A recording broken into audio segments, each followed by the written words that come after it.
I don't know who needs to hear this, but baby, whatever you said in this season was a mouthful. It was a mouthful. It has people literally reevaluating not only their position, but their life because they heard what you had to say and they're really taking it into consideration like, dang, like this girl is right. And I'm never going to admit it. I'm never going to tell her she's right. I'm never going to tell her it was bingo, bullseye on the money, but I'm hearing this girl speak and it's pertaining to my situation in my life. And now you've got folks who don't even know you really reevaluating their own situations and their own points in life.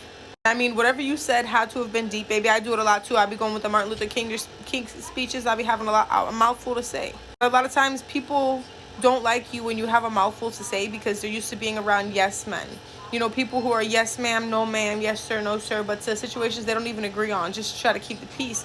And then here you come. You're the exact opposite of what you call a yes man. You're not a yes man. You will tell people how it is, like it is. And there's really no other way around it. And that's the best type of person that you can be in a world full of people who sugarcoat situations, lie and manipulate energies to kind of have one up and to get their way.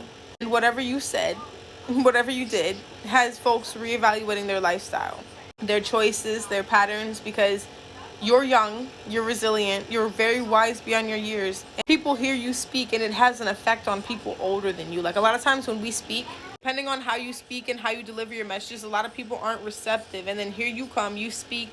Older generations are getting it. People your age are getting it. They're digesting it because they like the wisdom that comes out of your mouth. And every time you say something, it's like a dose of some type of gem, dose of some type of wisdom.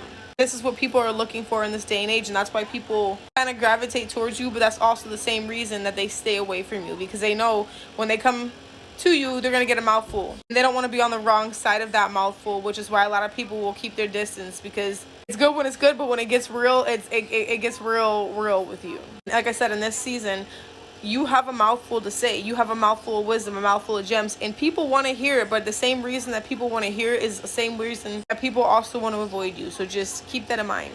People love, people hate too. And in this season, you got a mouthful, and they're eating it up whether they want to admit it or not.